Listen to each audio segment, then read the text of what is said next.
oogenesis, heading लगा बेटा, oogenesis, oogenesis। मेरे साथ बोलें, हाँ पहले सुनो बेटा, सुनो मेरे साथ बोलेंगे, द प्रोसेस, जो ना बोले उसको मुंह काला, बोलो the process of formation of ovum from germ cell, जिसका नाम है उगोनिया। क्या नाम है? गोनिया उगोनिया की सोनिया, उगोनिया, हाँ हाँ, from germ cell उगोनिया through meiosis called, हाँ कौन सा जेनेसिस? oogenesis। हेडिंग लगा देंगे oogenesis। ध्यान सुने, लिखने वालों खुद को संभालो, लिखने वालों खुद को संभालो, ध्यान सुनो। The process of formation of ovum from female germ cell या germ cell called oogonia through meiosis called oogenesis, है ना। तो बेटा ओवम का बनना, किसका बनना? ओवम का बनना किससे बनना? जर्म सेल से, यानी उगोनिया से। मियोसिस के जरिए कहलाता है oogenesis। अगर हम बात करें oogenesis की, तो oogenesis स्टार्ट होता है, हाँ कब स्टार्ट होता है बताओ? फीटल स्टेज में। कौन से स्टेज में? फीटल स्टेज में। फीटल स्टेज मतलब third month of intra uterine life. हाँ हाँ, जब एक फीमेल फीटस, जब एक फीमेल गर्भ में पल रही होती है, एम्ब्रियोनिक डेवलपमेंट के स्टेज में, जब उसका तीसरा महीना चल रहा होता है, तब इंट्रा यूट्रीन लाइफ में ही उसके अंदर oogenesis स्टार्ट हो जाता है, ओवम का बनना स्टार्ट हो जाता है, फीटल स्टेज में स्टार्ट हो जाता है। और पता है स्टॉप कब होता है? हाँ, जिसको बोलते हैं सीज होना, यानी बोले तो ओवम का क्या होना?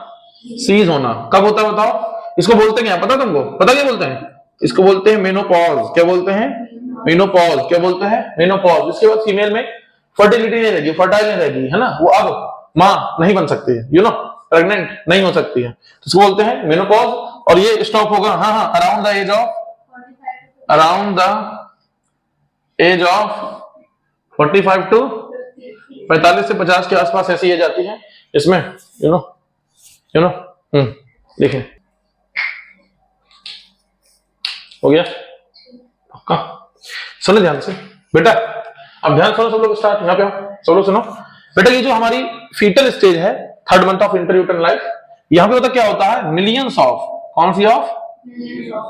मिलियंस ऑफ जर्म सेल बनती हैं। क्या बनती हैं? कितनी बनती हैं? मिलियंस, लाखों बनती हैं, मिलियंस ऑफ जर्म सेल बनती हैं। और पता है जब ये थर्ड मंथ की थी, है ना, और 6 महीने बाद इसकी डिलीवरी होगी, एट बर्थ टाइम 6 महीने बाद, कितने महीने बाद? हाँ 6 मंथ आफ्टर, 6 मंथ लेटर ना, 6 महीने बाद एट बर्थ। कौन सा बर्थ? At birth. जब वो डिलीवरी होगी, बउआ बोले तो उसकी फीटस की बर्थ होगी, तो ये 60,000 से 80,000, कितनी? 60 to 80 के समझते हो ना, यूट्यूब देखते हो के समझते हो? हाँ 60 से 80,000 प्राइमरी फॉलिकल्स। कौन सी फॉलिकल्स? Primary follicles. हाँ ये बेसिकली होता क्या है, ये जो जर्म सेल्स हैं, गोलियां बनेंगी, है ना, फिर ये फॉलिकुलर जेनेसिस अभी पढ़ाऊंगा, फॉलिकुलर जेनेसिस में ये फॉलिकल्स में कन्वर्ट हो जाएंगी। तो ये पूरी प्राइमरी फॉलिकल्स, ईच ओवरी, किसमें? हर ओवरी में 2 ओवरी होती है, पहले पढ़ा चुका हूं, ठीक है ना। तो ईच ओवरी में 60 से 80,000 बचते हैं, बाकी सब मर जाते हैं, मर जानी मतलब बोले तो हाँ मिलियंस थी, मिलियन से कितनी बची? 60 से 80,000, बाकी क्या हो गई? बोलो जो रिमेनिंग है, जो रिमेनिंग है वो क्या हो गई बेटा? बोलो तो ये क्या हो गई? किल्ड हो गई। क्या हो गई? इसको खा लेती हैं कुछ फैगोसाइटिक सेल्स, है ना। इस प्रोसेस कहते हैं फॉलिकुलर एट्रेशिया। क्या कहलाता है? फॉलिकुलर एट्रेशिया, यानी फॉलिकल्स अरेस्ट हो जाती हैं, समझ रहे?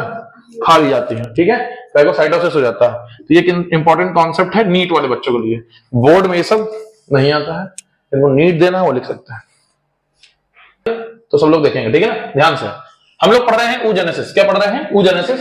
और oogenesis को हम लोग एक स्ट्रक्चर बना के समझेंगे, एक छोटी बातें मैं यहाँ पर पूरा बनाऊंगा, समझाऊंगा। अगर आपका स्ट्रक्चर आ गया तो आप बोर्ड में अच्छे से लिख सकते हैं, आपको पूरे नंबर मिलेंगे, एनसीईआरटी आपको समझ में आएगी। और नीट में एमसीक्यू बहुत सारे आए हैं, ठीक है ना, आए हैं कि बहुत सारे आए हैं। आओ देखते हैं। तो यह बेटा हमारी जर्म सेल, जिसका नाम है oogonia। क्या नाम है? ऊगोनिया। अगर हम बात करें ऊगोनिया के बारे में, तो जैसे ही मैंने स्पर्मेटोजेनेसिस में बताया था, ऐसे ही ये जो ऊगोनिया है ये कैसी है, टाइप ए। कैसी है, टाइप ए। टाइप ए का मतलब बेटा ये है, सुनो सुनो, टाइप ए का मतलब ये है कि ये जो ऊगोनिया है ये पहली तरह की ऊगोनिया है जो कि अपना डिवीजन करके, क्या करके, अपना डिवीजन करके अपना नंबर बढ़ाती रहती है। यू नो, एक ऊगोनिया है, ठीक है, वो आगे चल के ओवम बनाएगी, लेकिन वो क्या करेगी, अपना डिवीजन करके खूब सारे ऑलरेडी यहां पर ओवम बना देगी, जिससे कि आगे चल के वो काम आएंगे। आई वो समझ में? तो ये जो ऊगोनिया है ये अपना डिवीजन करके अपना नंबर यहां पे बढ़ाती रहेगी शुरुआत में, फीटल स्टेज में। कहानी मैंने मिलियंस ऑफ ऊगोनिया बनी थी, याद है ना?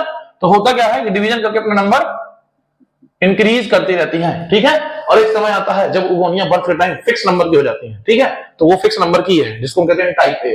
तो एग्जाम में आपको टाइप ए नहीं बताना, बस मन में याद रखना, ठीक है ना। चलो मैं मिटा देता हूं टाइप ए, बाहर में जाए, सही है, बोलो।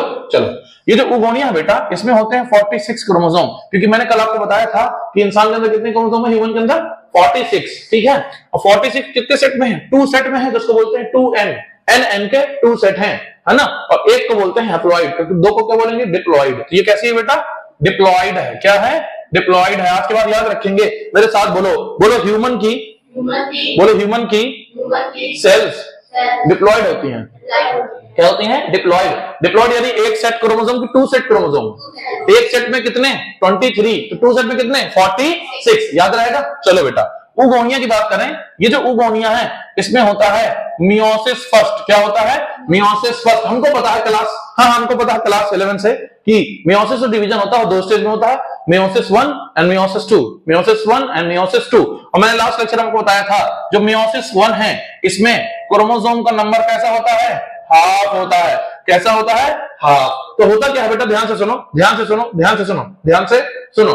जब भी कोई फीमेल बर्थ के टाइम पे आती है तो उसका मियोसिस जो है स्टार्ट होता है, और जैसे ही वो आती है किसमें, प्यूबर्टी की स्टेज में, तो ये जो मियोसिस है ये अरेस्ट हो जाता है। कहां पे अरेस्ट होता है, प्रोफेज 1 में। कहां पे,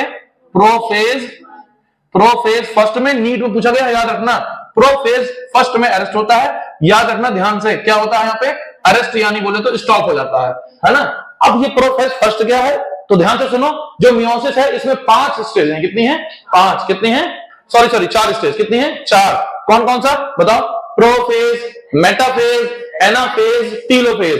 तो कहां पे स्टॉप होता है, प्रोफेज। कहां पे, प्रोफेज में आके स्टॉप हो जाएगा, ठीक है। उसके बाद में जब भी प्यूबर्टी स्टार्ट होगी तो भाई साहब ये जो तुम्हारा प्रोफेज में अरेस्ट हो गया है, यहां पे मियोसिस कंप्लीट होगा। क्या कंप्लीट होगा, मियोसिस कंप्लीट होगा। कौन सा मियोसिस, मियोसिस फर्स्ट कंप्लीट होगा। और यहां पे एक सेल बनेगी, हाँ यहां पे एक सेल बनेगी जिसमें क्रोमोसोम का नंबर क्या हो जाएगा, आधा। क्योंकि मैंने कहा मियोसिस फर्स्ट जब कंप्लीट होता है तो क्रोमोसोम कितने हो जाते हैं, हाफ हो जाते हैं। यहां पे कितने हैं, 46, तो यहां कितने होंगे, 23 क्रोमोसोम होंगे। यहां पे 2n, तो यहां पे n। वो डिप्लॉइड है बेटा, तो ये होगी हैप्लॉइड। बात समझ में आ गई, बोलो।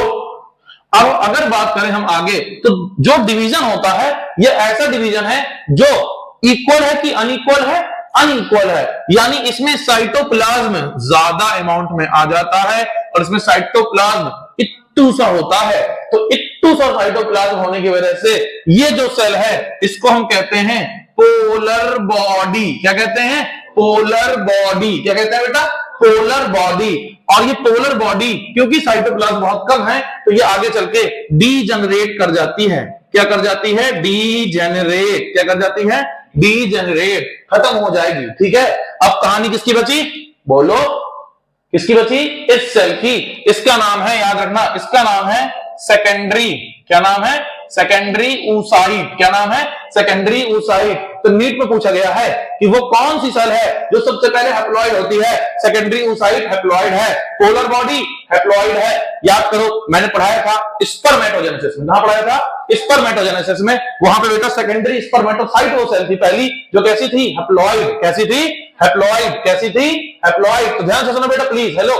तो ये जो तुम्हारी ऊगोनिया है, ये क्या है, ऊगोनिया। ये क्या है, ऊगोनिया। अरे बोलो, ये क्या है, ऊगोनिया। ऊगोनिया बेटा मैच्योर होती है। क्या होती है, मैच्योर होती है और बनाती है प्राइमरी। क्या बनाती है, प्राइमरी oocyte। क्या बनाती है, प्राइमरी oocyte। तो बेटा होता क्या है, ध्यान सुनना, ये मान लो उगोनिया है, ये क्या है उगोनिया, छोटी सी बना देता हूं, चल जाएगा। और ये मिलके बना रही है, इसको हम बना देते हैं प्राइमरी oocyte, ताकि तुम्हारी जो कंफ्यूजन है खत्म हो जाएगी। ठीक है, बोलो यहाँ पे इसका नंबर बढ़ रहा है, इसका नंबर बढ़ रहा है उगोनिया का यहाँ पे ऐसे। ठीक है, चार्ट में वो मैंने नहीं बनाया, ये है तुम्हारी प्राइमरी oocyte। तो ये जो उगोनिया है ये क्या है, डिवीजन करती है। ठीक है, अपना नंबर बढ़ाती रहती है, नंबर को बढ़ाती रहती है। और यही जो उगोनिया है, यही उगोनिया है, ये क्या करती है बेटा, ग्रो करती है, मैच्योर होती है और बन जाती है प्राइमरी oocyte।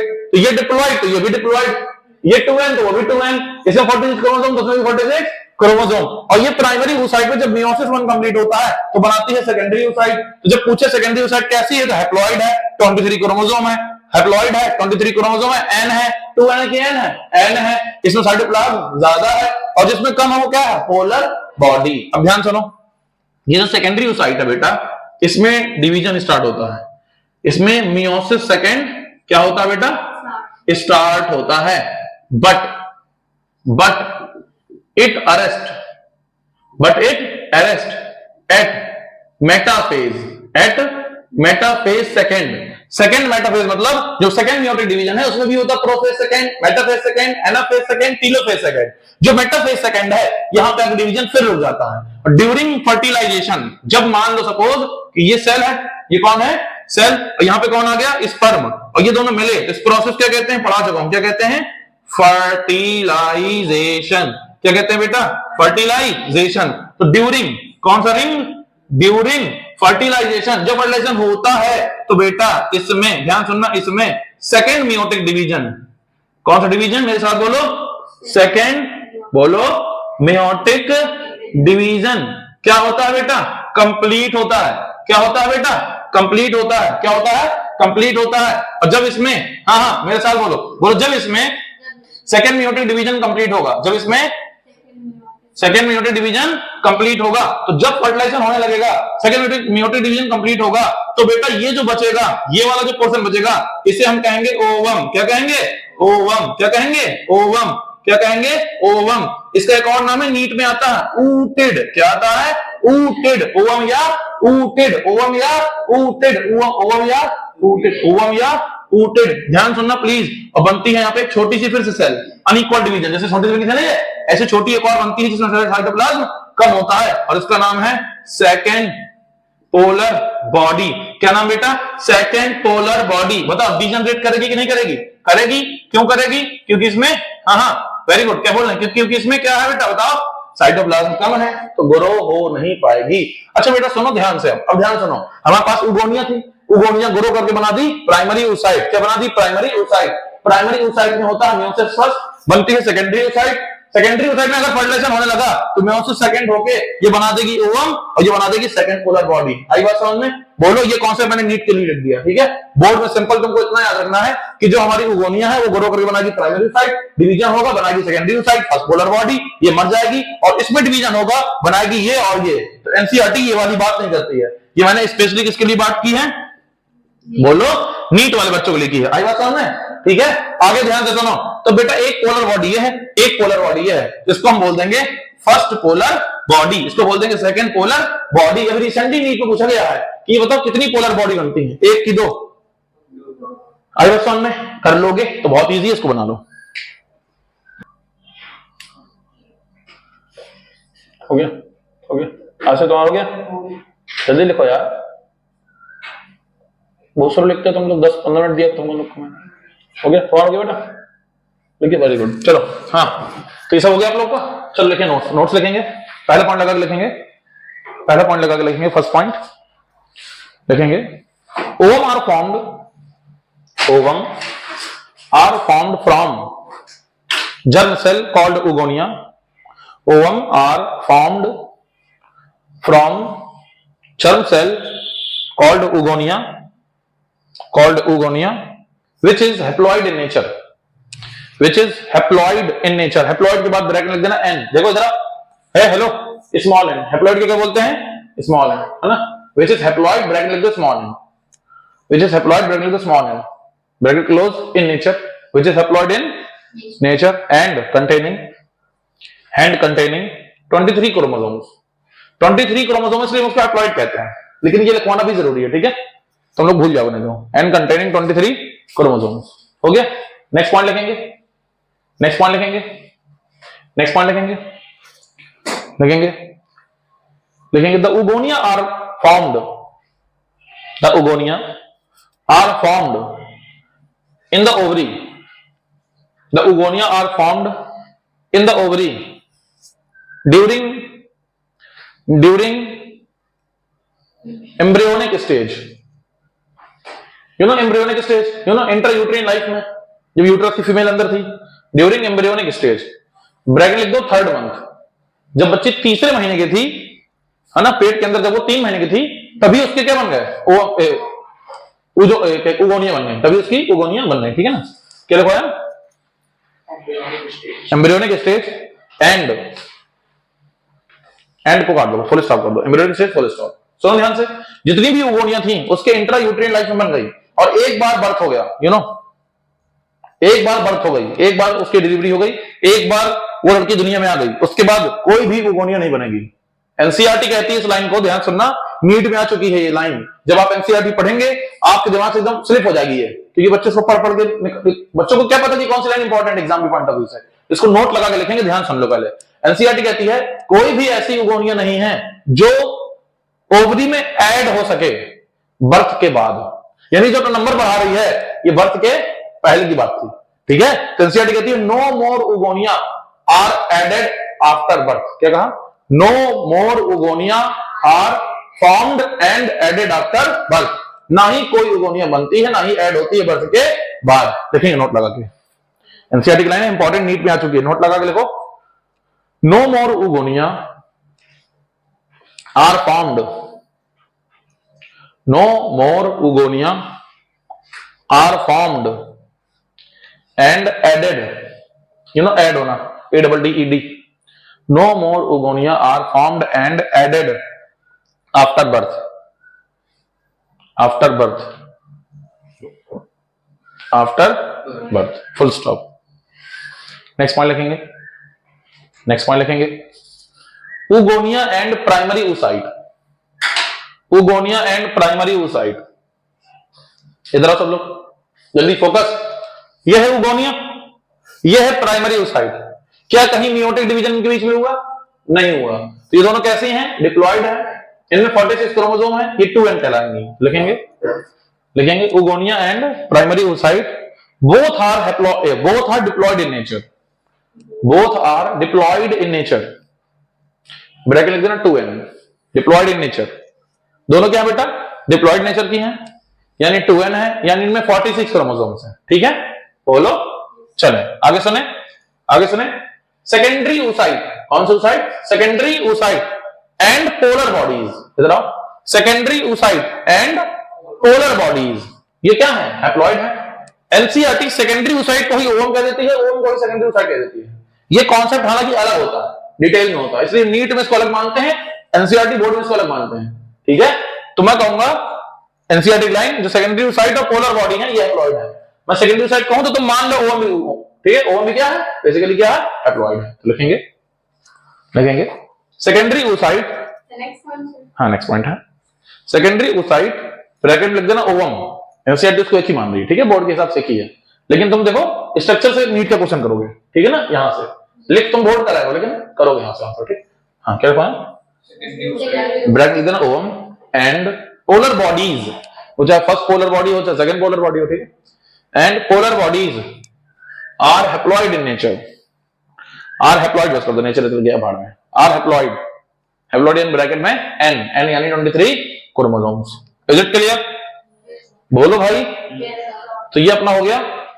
अब हम लोग इसके आगे एक आध पॉइंट और पढ़ेंगे नेक्स्ट लेक्चर में, और फिर फॉलिकुलर जेनेसिस पढ़ेंगे, फिर ये खत्म हो जाएगा, फिर स्टार्ट करेंगे मेंस्ट्रुअल साइकिल, ठीक है ना। तो आज के लिए इतना ही, थैंक यू।